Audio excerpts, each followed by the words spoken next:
Hola, ¿qué tal amigos, amigas, amigues? Bienvenidos una vez más y como cada viernes a Galileo, su programa favorito sobre ciencia, ciencia y más ciencia.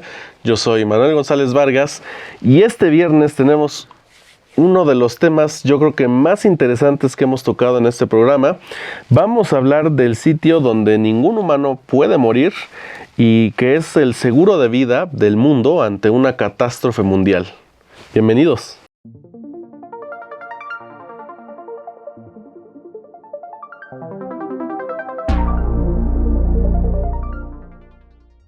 Algunos se refieren a ella como la bóveda del fin del mundo, pero más allá del nombre, hoy vamos a hablar de la bóveda global de semillas. Vamos a viajar entonces hasta el archipiélago de Svalbard. Este lugar se encuentra en el norte del norte y está situado en el mar glacial ártico, al norte de Europa y forma parte del Reino de Noruega. Solamente 3 de sus islas están habitadas y, como sabrán, este sitio está constantemente en temperaturas glaciales y la población no supera las 3,000 personas en total. El 27 de febrero de 2008 se inauguró oficialmente en este lugar el Banco Internacional de Semillas de Svalbard, financiado en parte por Noruega, y también es llamada el Arca de Noé Vegetal o el Banco Semillero del Día del Juicio Final, por si quiere ser usted más exagerado. Consiste en una bóveda para preservar millones de semillas de los principales cultivos del mundo y es un resguardo totalmente gratuito. En esta bóveda se protegen duplicados de 1.214.827 muestras de semillas de casi todos los países del mundo, pero tiene un espacio para millones más. Su propósito es respaldar las colecciones de los bancos de germoplasma para asegurar la base de nuestro futuro suministro de alimentos, en caso de que algo pase. La bodega de alta tecnología fue construida muy cerca del Polo Norte y está a 130 metros de profundidad. Es resistente a la actividad volcánica, a los terremotos, a la radiación y a las crecidas del mar. Ya es conocida, además, como la última garantía de que contaremos con semillas durante muchos años. Por eso, hoy en Galileo tenemos como invitada a la doctora Carolina Sansaloni. Ella es curadora y especialista en genotipiado del Banco de Recursos Genéticos del Centro Internacional de Mejoramiento de Maíz y Trigo, el CIMMYT, en su sede en México.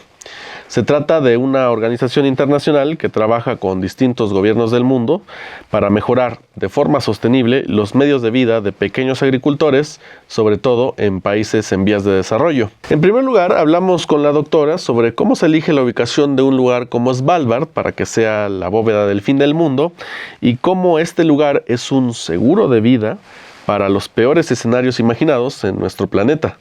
Vamos a escucharla. Fue elegido estratégicamente, sí. Svalbard se encuentra en un archipiélago de Noruega, que está casi que en el medio entre el Polo Norte y la Noruega continental. Es un lugar muy seguro, entonces, primero, disminuimos cualquier tipo de riesgo que mencioné antes. Está muy alejado de todo, sobre todo del resto de los bancos que están casi que en el sur. Entonces está muy alejado de problemas que puedan ocurrir en otros bancos y ese es justamente lo que decíamos, ¿no? Es nuestra seguridad, ¿no? Es nuestro seguro de vida que lo tenemos ahí, que siempre decimos, ojalá nunca lo usemos, pero está ahí, ¿no? Caso lo necesitemos. Y la temperatura, ¿no? Es congelado, es uno de los lugares más fríos del mundo, entonces también tiene conservación artificial, así como lo tenemos nosotros. Tienen sistemas de refrigeración que mantienen esa bóveda a menos 20 grados, a 20 grados negativos. Pero caso suceda algo con el sistema de refrigeración, todo el hielo que lo envuelve podría mantenerlo tranquilamente bien conservado por mucho tiempo. Pero sí es bueno mencionar que también tiene un sistema de refrigeración artificial. Pero bueno, esas condiciones de aislado en un lugar del mundo muy lejano, las temperaturas el clima en sí son muy favorables para la conservación de esas semillas. La experta también nos explica cómo se maneja un banco de germoplasma, cómo nuestro país ha enviado, incluso recientemente en 2022, miles de semillas a este banco de Svalbard y también cuál es el proceso para hacer la entrega de las semillas, cómo se envían, cómo se empaquetan y cómo incluso se actualizan las que se han enviado en años anteriores con nuevas versiones de las semillas. Nosotros tenemos uno de los bancos de germoplasma más grandes del mundo de maíz y trigo. Tenemos una colección de 28.000 muestras de maíz, muchos de ellos nativos mexicanos, y más de 150.000 muestras o accesiones de trigo. Entonces es enorme. Una de las funciones de cada uno de los bancos en el mundo es tener un duplicado de seguridad.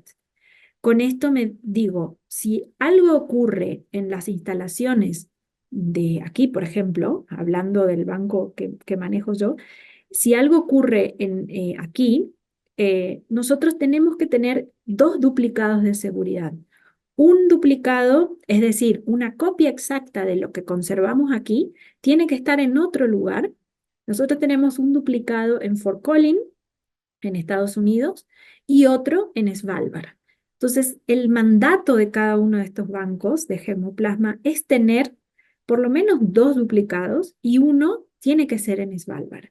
Entonces, Svalbard es un banco gigante en donde concentra los duplicados de seguridad de muchos, en este momento hay más de 1.700 bancos que depositan ahí sus duplicados de seguridad. ¿Cómo se hacen estas? No son negociaciones, simplemente se los contacta, no tiene ningún costo.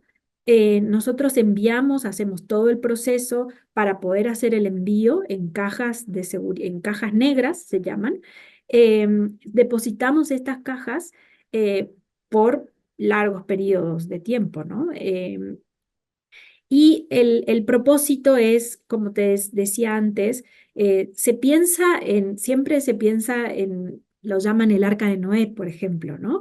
En donde ahí si ocurre una catástrofe global, se puede volver a tener vida, ¿no? Podemos alimentar a las personas. Pero también se piensa en otras funciones. Por ejemplo, catástrofes ambientales, catástrofes políticas, ¿no? Tenemos ejemplos de guerras. Hemos tenido claros ejemplos de la guerra en Siria, por ejemplo, en donde Siria tenía un banco de germoplasma y fue destruido. Ahora estamos viendo en Ucrania. Ucrania también tiene un banco de germoplasma. Entonces, estos esfuerzos para hacer estos duplicados de seguridad son muy importantes en estos casos, porque toda esa biodiversidad se ha destruido en estos lugares en donde hay guerra actualmente o hubo guerra.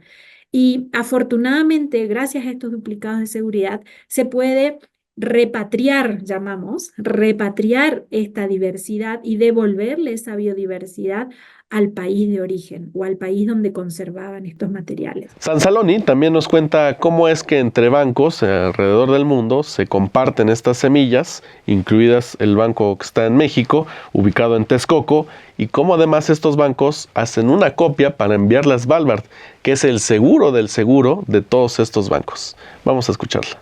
Entre bancos también tenemos esa misión de conservar y apoyarnos en estos duplicados de seguridad.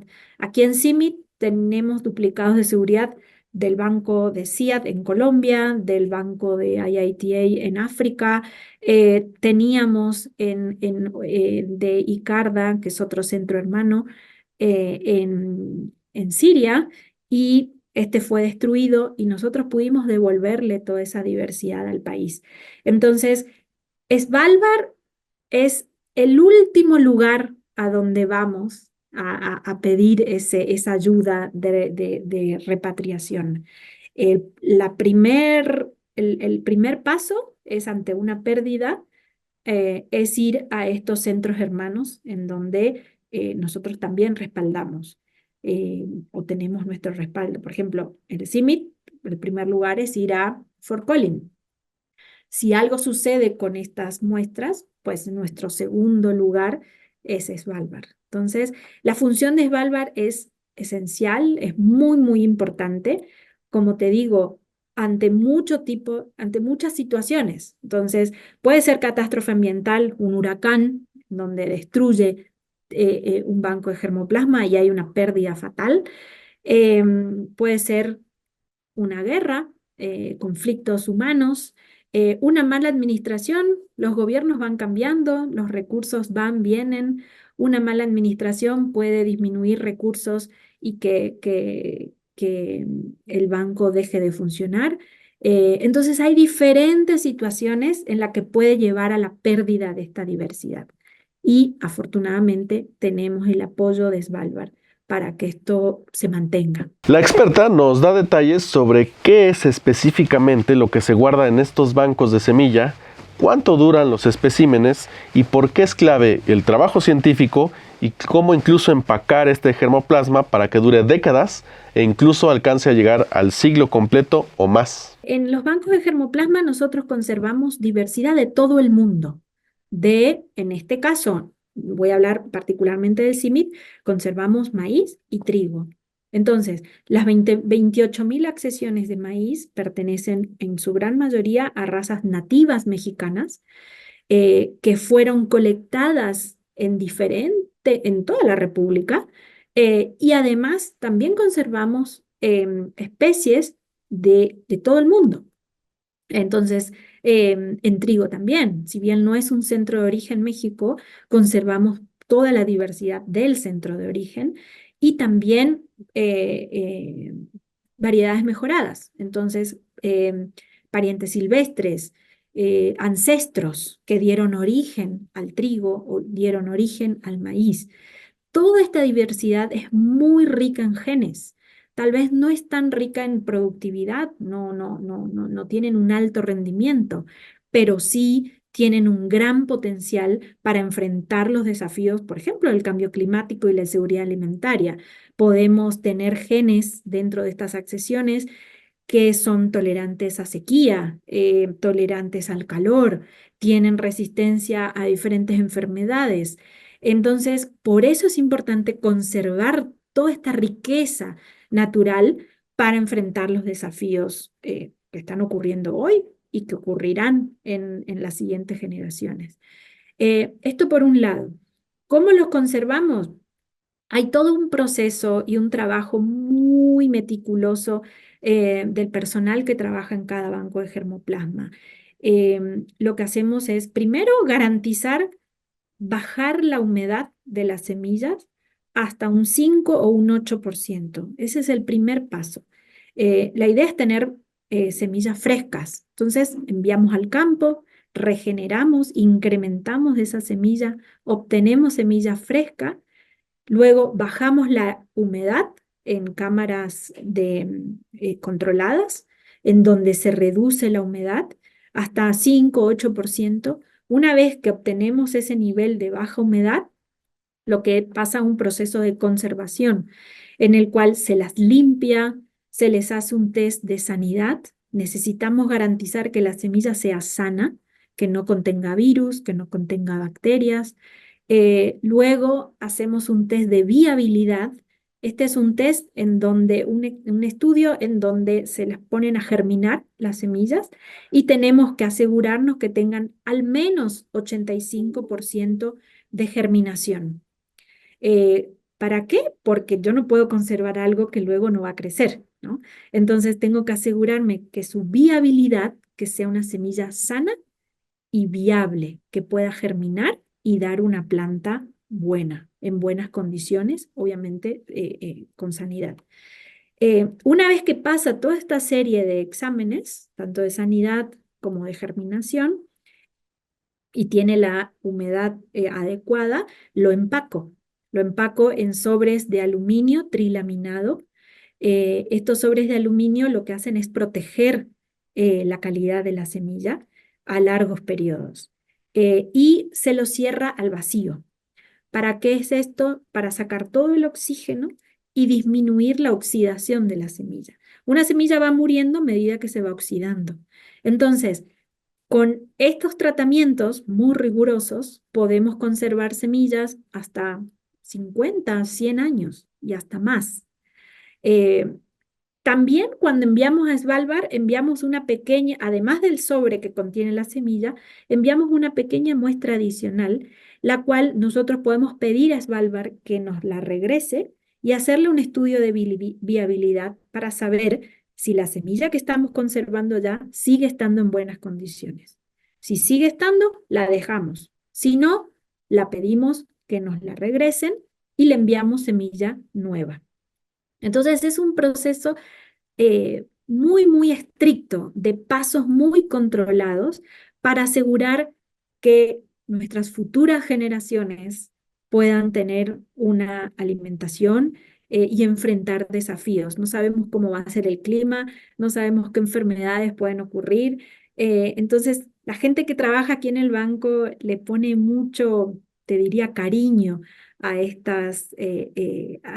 este trabajo, porque tal vez el efecto no lo veamos cuando hacemos un envío, lo hacemos como con mucho sentimiento, con mucha emoción, porque el efecto tal vez nosotros no lo veamos, pero seguramente nuestros hijos, nietos, bisnietos sí lo van a ver. Entonces trabajamos para eso, para estas futuras generaciones, para que puedan enfrentar los desafíos que se vienen.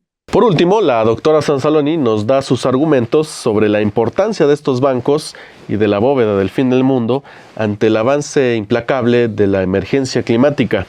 Nos cuenta también cómo este factor movilizó a los bancos del mundo a pasar de ser museos fríos a convertirse en lo que hoy son.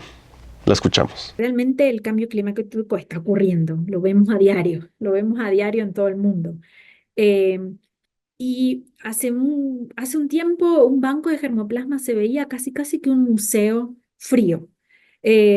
Nosotros aquí conservamos a -20 grados y a -4 grados. A -20 por largos periodos de tiempo, digamos 50 años.